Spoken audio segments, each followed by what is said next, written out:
I've never been the type to check my personal email during work hours, but that day, something made me glance. The subject line stopped me cold. You need to know what your wife is doing. That was the moment my ordinary life began to unravel. My name is Caleb Monroe. I'm 45, and I've always considered myself a fortunate man. I work in urban planning, a job I genuinely enjoy. I live in a cozy house just outside of Seattle with my wife Renee and our 3 kids. Life was good, predictable, safe. Renee, a university lecturer with a passion for historical literature, was someone I believed I understood better than anyone. We'd been married 15 years. She was my person. Renee spent her early 30s in Ireland, earning her doctorate. She stayed close to the people she met there and would return every few years to catch up. I never thought much of it. It was part of her identity, and I respected that. This past summer, she flew back for a wedding. 3 weeks in Dublin. I couldn't join. Work and the kids made that impossible, but I was supportive. We'd done this routine before. She came back, tired but glowing from the trip. The kids swarmed her with questions, and I settled back into my usual rhythm, none the wiser. That is, until I opened that email. The message was from someone claiming to be the wife of Patrick, one of Renee's old university friends. I remembered the name vaguely. The sender didn't waste time with pleasantries. She laid out her suspicions like bullets. Renee and Patrick spent a suspicious amount of time alone. He picked her up from the airport and stayed at her hotel. They dined together, frequently and late. She found a pair of unfamiliar earrings in his coat pocket. There was a lipstick smear on one of his shirts, deep crimson, a color I knew well. She attached photos. My heart dropped. Renee owned those earrings. I'd bought them for her birthday 2 years ago. And that lipstick? She wore it on our last anniversary dinner. I sat frozen in my office, staring at the screen as if I'd just read a bad novel's plot twist. Surely this had to be a mistake. Or a sick joke. But the longer I stared, the less I believed that. And suddenly, every moment from the past few weeks came back in horrifying clarity. That night, I barely heard a word Renee said over dinner. Her voice felt distant, like background noise in a dream. I watched her closely, how she tucked her hair behind her ear, how she smiled at our youngest when he spilled juice on the table. It all looked normal. It felt staged. I couldn't bring myself to ask her anything. Not yet. Instead, I started rewinding every memory from the past month. In the days leading up to her trip, she'd been on the phone a lot, laughing more than usual. At the time, I assumed it was excitement about seeing her old friends again. Now, I wondered if she'd been talking to Patrick the most. I realized something else. Renee never really liked Patrick's wife. She'd made offhand comments before about how cold or clingy she seemed. I never thought anything of it, but now I wondered if that dislike had a deeper reason. Maybe guilt. Maybe jealousy. I'd never snooped on her phone or dug into her social media before. We had an unspoken trust. But suddenly, my fingers itched every time she set her phone down on the counter or left the room. Still, I didn't look. I wasn't ready for what I might find. Or worse, not find anything and feel like the villain in my own home. Instead, I tried to gather myself. I needed to figure out how to approach this without spiraling into paranoia. But the truth is, I was already spiraling. That email consumed me. Every time Renee smiled, I wondered if it was the same smile she gave him. Every time she hugged our kids, I wondered how she could live 2 lives and come back to this one so effortlessly. The earrings were gone. I asked about them casually, hoping for some innocent explanation. She blinked, hesitated, then said she must have lost them during the trip. Lost them, just like that. No concern, no panic over losing a gift I knew she cherished. I didn't sleep that night. I lay awake next to her, staring at the ceiling, listening to her steady breathing. She looked peaceful. I felt like I was drowning. And yet, part of me needed to believe there was an explanation. A misunderstanding. A coincidence. But if that were true, why did my gut feel like it already knew the answer? I had no grand plan. No speech prepared. But one afternoon, after I'd reread the email for the 100th time, I just walked into the kitchen where Renee was peeling oranges for our daughter and said it. "Who's Patrick to you?" She froze. Not dramatically, not in some soap opera gasp, but in the way people freeze when they've just realized their secret might no longer be a secret. "Patrick?" she repeated slowly, not looking up. "Yes," I said carefully. "The one from Ireland. The one you saw on your trip." Her face changed. Just enough for me to notice. "He's a friend, Caleb. You know that? I nodded. Funny, because I got an email. From his wife. That was the moment I saw the truth flicker in her eyes. A mixture of panic and resignation. She said you two were together. She sent photos, Renee. Photos of your earrings and his jacket. Lipstick on his shirt. She said you spend almost every day with him. Renee sat down. I didn't expect her to deny it, but I didn't expect what came next either. She sighed, and with a small, almost embarrassed smile, said, I didn't want you to find out like this. Like this? Like this? I wanted to scream. Instead, I just stood there, waiting. I've been seeing Patrick, she said. It started earlier this year. He came out here a few times. We kept it quiet. Quiet. She called it quiet. As if it were a secret worth protecting, not a betrayal ripping our family apart. I still love you, Caleb. And I love the kids. But I can't keep lying. I want to be with him. It felt like the world tilted sideways. Not because she was cheating, that was already settling into my bones, but because of how calm she was. As if she were stepping out of one meeting and into another. Like this had been scheduled all along. I was waiting for the right time to tell you, she added. There is no right time, I said. Not for this. She told me she had a job offer in Dublin. That she'd interviewed while she was there. That she planned to move before the new year. That she'd already applied for her visa. She had it all figured out. The only thing she hadn't figured out was how to tell the man she married and the children she raised that she was leaving. I won't take the kids, she said softly, almost as if she were doing me a favor. They're better off staying here. I'll help financially. I want to stay in their lives. I nodded, because I couldn't speak. She had rehearsed this. All of it. And I had just walked straight into the performance. It's strange how fast someone can unravel your entire life with a calm voice and polite words. Renee didn't cry. She didn't beg for forgiveness. She didn't even apologize. She just laid it all out like we were finalizing vacation plans. She was moving to Dublin, to be with Patrick. The job she mentioned? Already secured.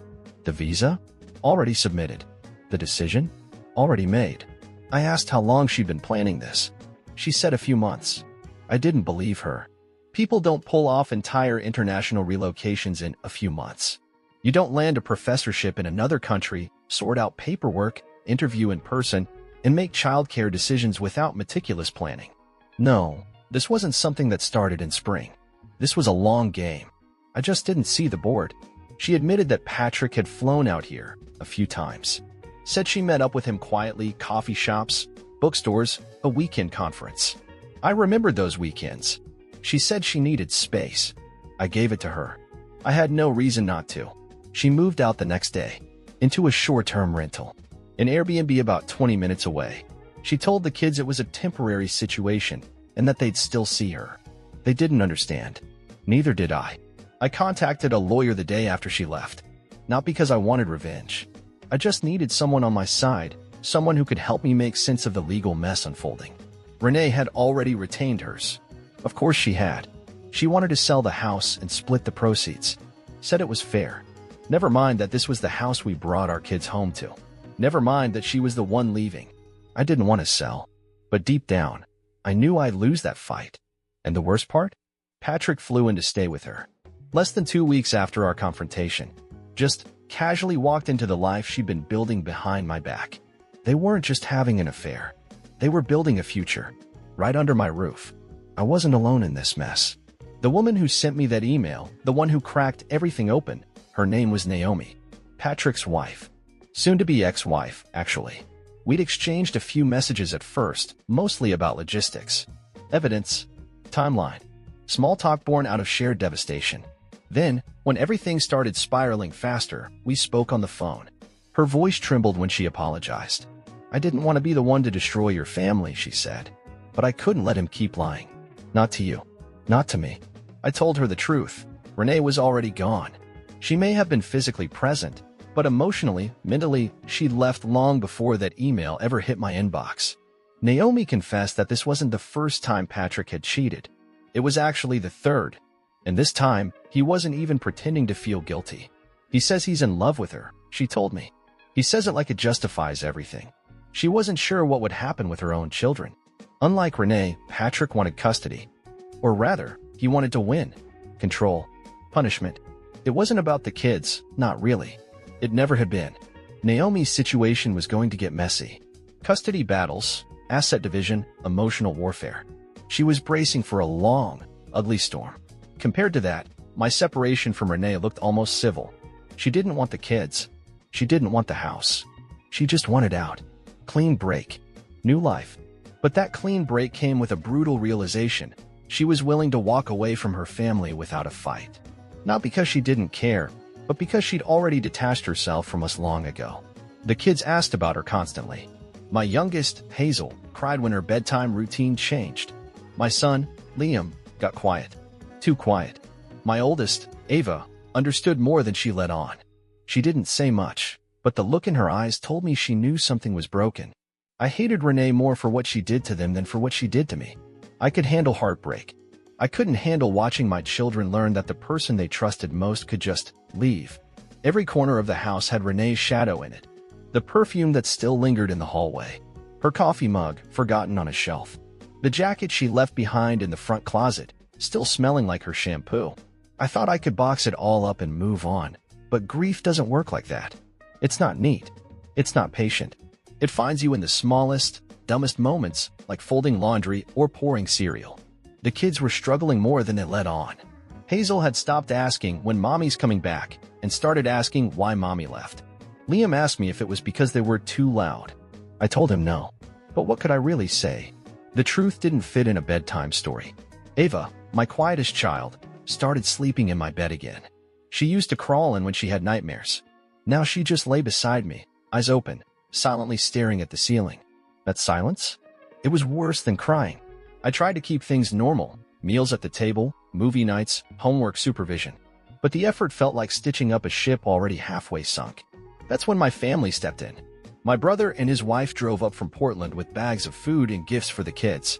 My sister-in-law made lasagna and froze individual portions for later. My parents, God bless them, called every day just to check in. My mom, 78 and sharp as ever, announced she'd be staying with us for a couple weeks in November to help around the house. I didn't argue. I needed the help more than I wanted to admit. Their support kept me from falling apart completely. And still, I kept replaying the past few months. Over and over. Looking for signs. Red flags. Warnings I'd missed. And they were there. Renee's excessive packing for the trip. The 3 heavy suitcases she claimed were gifts. Her sudden wardrobe shift when she returned, like half her closet had vanished. She hadn't just packed for a trip. She'd been moving parts of her life overseas, little by little, while I made dinner and packed school lunches. She had prepared for this. Quietly. Carefully. Like someone planning an escape. And I was just the last to find out. The more I looked back, the more I realized just how deliberate Renee had been. She didn't just fall into this affair with Patrick, she architected it. She was laying bricks while I was sweeping floors. Naomi, who had become an unlikely confidant, confirmed what I feared. Renee had been shipping personal items to Dublin months before her trip. Patrick brought back 2 suitcases the last time he visited here, Naomi told me. He said they were just books for a friend. Books. Right. Turns out, one of Renee's old grad school friends spilled to another mutual friend, who then reached out to me anonymously. According to them, Renee had been consulting with a divorce lawyer as far back as August. Before she even left for the wedding. Before the confession. Before the earrings and the email.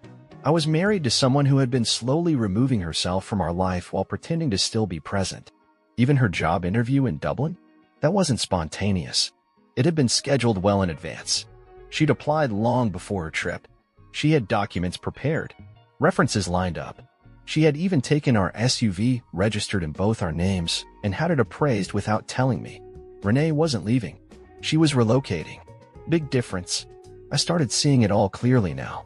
Her travel wasn't just nostalgia for her academic years, it was groundwork. Her suitcase wasn't overstuffed with gifts, it was filled with exit plans. And while she was building her new life in secret, I was still printing out permission slips and helping our daughter practice her spelling. I wanted to believe I missed something. That maybe I had been distant, unavailable. But the truth? I was just too trusting, too blind. People kept suggesting I get DNA tests for the kids, just to be sure. I couldn't bring myself to do it. Even if there was a 1 in a million chance, I didn't care. Those were my children. No lab result could change that. But what I couldn't shake was how Renee walked away so easily. From them. From us. As if her memories had expiration dates. And while she vacationed in Spain with Patrick, because yes, I learned they had jetted off to Europe shortly after he arrived, I was here, trying to hold my children's world together with string and hope. I don't know what I expected after Renee left, but I guess I thought she'd at least try. Try to call the kids more often. Try to show up for them emotionally, even from overseas. Try to explain herself. But she didn't. A week would pass. Then two. A single video call here. A half-hearted message there. Always brief. Always awkward. And always ending with some excuse about bad Wi-Fi or a long day. The kids noticed. Hazel would ask, "Why does mommy whisper when she talks to us now?" Liam started skipping over her name when he spoke about family. Ava? She said nothing. Just started drawing pictures of our family with one less person in them. I found myself both angry and weirdly relieved. Angry that Renee was fading from their lives like a ghost that only shows up when it's convenient. Relieved, in a twisted way, that they were adjusting without her. Because maybe that meant they'd be okay. My mom's stay made a big difference. She took over bedtime stories, cooked things the kids actually wanted to eat, played board games with them while I worked through legal paperwork or sat on hold with the bank or the school district. Every night after the kids went to bed, she'd put a hand on my shoulder and say, "One day at a time." And that's how I survived. One messy, exhausting, emotionally draining day at a time. As for the house, Renee wanted to sell it. And though I fought against it at first, I eventually agreed. Not because I wanted to let go, but because it was time. This place was full of ghosts. Her laughter in the hallway. Her coat on the hook. Her name on the mail. She even had the nerve to offer me a bit more than half from the sale as a gesture of goodwill right after I learned she sold the SUV without telling me. My lawyer was already preparing a response to dispute that move. I had paid nearly half for that car, and she just sold it like it was a pair of old shoes. In return, she told me I could keep the furniture. The appliances. All yours, she said. Well, thanks for the toaster, Renee. Still, a clean break sounded better than dragging this out any longer than it had to be. If I was going to rebuild a life for my kids, it couldn't be in the shell of the one Renee walked out of. I stood in the hallway of the house I once thought I'd grow old in, surrounded by half-packed boxes, kid drawings, and echoes. The home was nearly empty. Not physically. There were still beds, bookshelves, mugs in the cabinets, but emotionally, it had already been gutted. Everything inside this house was built around a we that no longer existed. Renee had chosen it, negotiated for it, decorated every room with that charming academic touch she was known for. And now? Now it just felt like a museum of betrayal. She hadn't been back, not once, since she moved into that Airbnb with Patrick. Our house was originally chosen because it was close to her work, not mine. The kids' school was just a 5-minute walk from the university. It had all been optimized for her career, her schedule, her needs. Now it was just inconvenient. For me, for the kids, for this new life we hadn't asked for. So, I agreed to sell.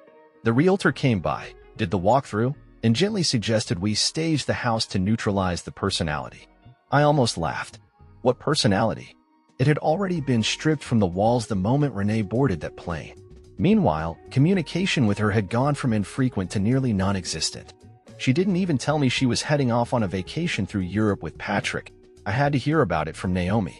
Apparently, after spending a few weeks playing domestic bliss in her rental, they decided to take a tour through Spain, France, and the Netherlands. And the kicker? She didn't even say goodbye to the kids before she left. I found that out when Hazel wanted to video call her one evening and got no answer. Days passed.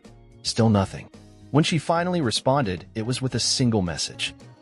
Sorry, reception was terrible. I'll call soon. She never did. How do you explain that to a 6-year-old? Naomi and I talked less and less. At first, our conversations had helped. We were both dazed, hurting, desperate for clarity. But eventually, we ran out of things to say that didn't leave us both feeling emptier. And then, she dropped another bombshell. She was staying with Patrick. I know how it sounds, she said. But he's showing me something different now. Something real. I think we can work it out. I didn't respond. What was there to say? She knew the man she was staying with had cheated on her, multiple times, including with my wife. And yet she still thought she could turn him into someone new. People make their choices. And mine was to never look back. The paperwork seemed endless.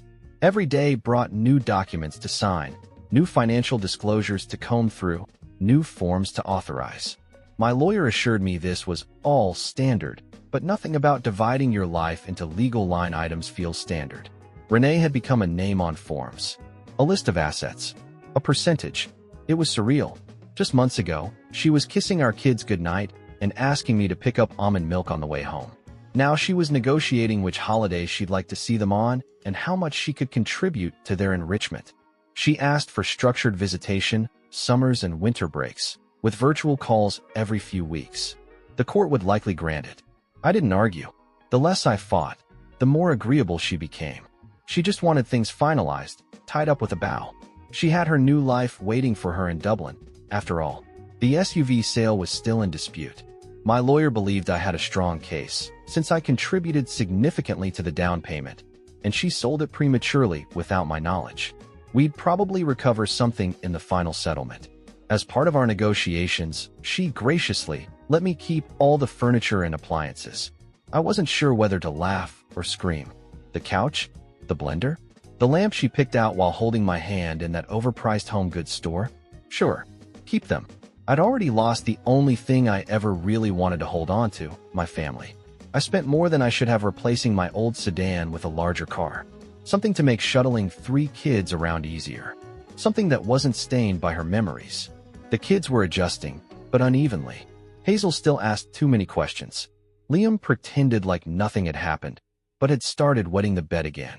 Ava had become fiercely protective of both of them, like some little adult pressed into duty far too early. I told them we might move soon, that we'd get a house closer to my job and their new school. I pitched it like an adventure. A clean slate. What I didn't tell them was that every corner of this house reminded me of what I had missed, of how carefully someone can lie to your face while folding your laundry. Leaving wasn't a choice anymore, it was a necessity. Some homes are made of love, others of silence, secrets, and signatures. The for sale sign went up on a Tuesday morning.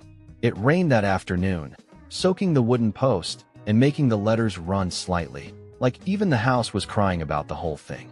I told the kids we'd find someplace better, somewhere brighter, closer to their school, and closer to my office. A fresh start. Ava didn't say much, but I caught her quietly taking photos of her room on her tablet. Hazel kept asking if we could have a bigger backyard, maybe with a swing. Liam just wanted to know if he'd have to change soccer teams. They were handling it better than I expected. Me? I was numb, just trying to stay busy. I found myself doing small, absurd things, cleaning out the junk drawer, throwing away old batteries, wiping down windows no one ever looked through. It was like I was preparing the house for a stranger, someone who'd never know what this place meant. And maybe that was the point. One night, after the kids were asleep, I sat at the dining table staring at the last printed photo I had of all 5 of us. It was taken a year ago in the backyard. Renee's arm was around my shoulder. The kids were piled on our laps, laughing. We looked like a family out of a magazine. Now it just felt staged. I slipped the photo into a drawer. Couldn't bring myself to throw it away, but couldn't bear to keep it in sight either. I hadn't heard from Renee in over 2 weeks. The last message she sent was about school break arrangements. Short, polite, detached. She hadn't video called the kids. Not once. When she did finally text, it was just to say she and Patrick had settled into their place, and that she'd send a mailing address soon. That was it. No ask about the children's well-being. No follow-up about their teachers, or Hazel's piano recital, or Ava's math competition. It was as if she wanted the title of mother without the duties that came with it. I was done chasing ghosts. If she wanted to fade into the background, I'd let her. But I wouldn't let her rewrite the narrative of who she had been, or what she had done. My lawyer said the divorce would be finalized soon. We'd agreed on almost everything. There were no dramatic court scenes, no screaming fights. Just quiet goodbyes written in legal ink. The house sold faster than I expected. A young couple bought it. No kids yet, just wide smiles and talk of future plans. They loved the backyard, the reading nook Renee had designed, and the light that poured into the kitchen in the mornings. I told them it was a great place to raise a family, and I meant it. Even if mine had fallen apart there. We moved out in late spring. I found a smaller place across town closer to work, still in the same school district. It wasn't perfect, but it was ours. Ours to rebuild from. No memories in the walls. No ghosts in the drawers. The kids adjusted slowly. They missed their old rooms, their old routines, the familiar creaks and corners. But there was peace in the new house. No more hushed arguments. No more wondering if mommy would call. Ava began helping with dinner. Liam was back on the soccer field. Hazel started sleeping through the night again. These weren't miracles, they were quiet wins, and I took them. Meanwhile, Renee's family reached out. That surprised me. Her sister called to check in. Her father sent a message saying he was deeply sorry for how everything unfolded. I didn't know what to say. They weren't to blame, but they also hadn't asked about the kids for months until now. Then came the oddest part. A distant cousin of hers, someone I hadn't spoken to in years, messaged me on social media. "I'm not taking sides," she wrote, "but I thought you should know. Patrick's done this before. Renee isn't the first. Won't be the last." That seed of doubt I'd buried, the idea that maybe she and Patrick were really in love, that maybe this betrayal was the cost of some grand soulmate discovery, it started to rot from the inside.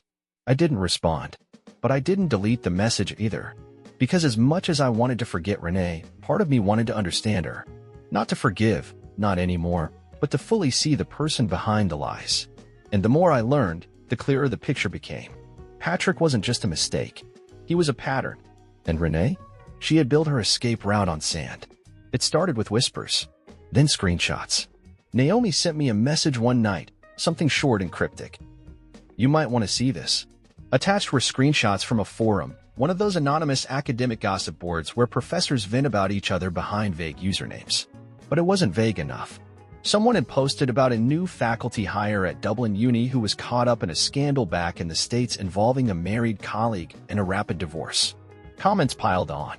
Accusations, speculation, even a few links to LinkedIn profiles that made it unmistakably clear they were talking about Renee and Patrick. The thread was gaining traction. It had already reached a few academic Twitter accounts. That's where it really took off. Patrick's ex-colleagues from his previous university chimed in with vague but knowing posts. None of them said it outright, but everyone reading could tell what was going on. A couple of them even hinted that this wasn't his first office affair. Turns out, Renee's shiny new beginning was already getting tarnished. Her department quietly removed her welcome post from the university's website. A conference she was supposed to speak at pulled her name from the list. And though there was no official statement, whispers said the university was re-evaluating the optics of her recent hiring.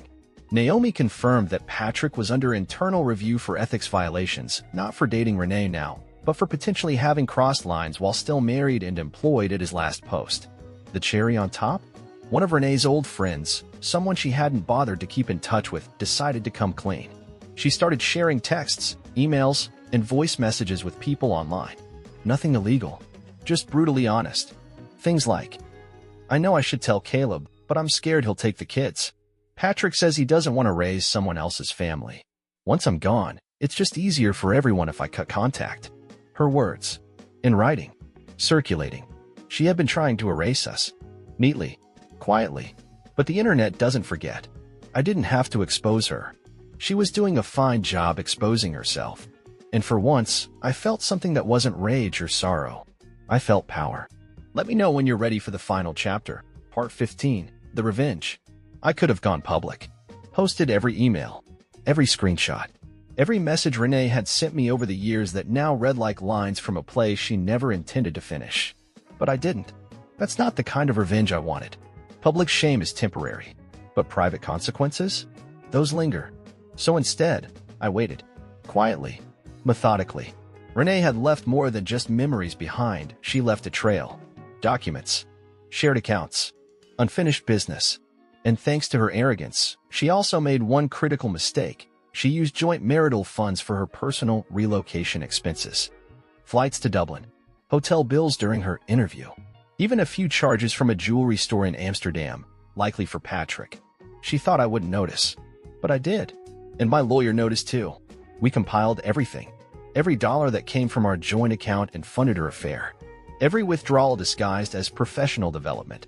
Every lie that left a paper trail. We presented it in court during the final hearing.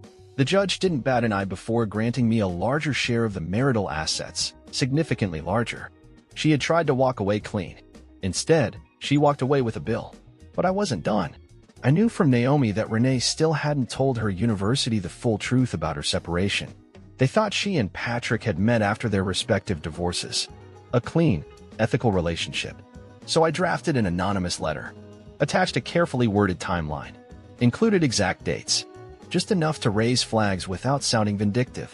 That letter went straight to the university's ethics committee. I never heard back officially. But 2 weeks later, Renee's profile disappeared from the faculty directory. The conference she'd been rescheduled to speak at removed her name again, this time, permanently. I didn't celebrate. I didn't gloat. But I did sleep. Better than I had in months. As for Patrick, Naomi got full custody. He barely fought. The man who said he was ready for a new chapter was now living part-time in a cramped apartment and Venmoing child support on the 15th of each month. Renee still sends the kids gifts on holidays. Generic ones. No notes. The kids don't ask about her anymore. I've rebuilt. Slowly. Brick by honest brick. I'm not the same man I was. Maybe a little colder. A little sharper. But definitely stronger. Revenge wasn't rage. It wasn't fire. It was precision. It was making sure she felt the weight of every lie she told. And it was giving my children the kind of life she never could.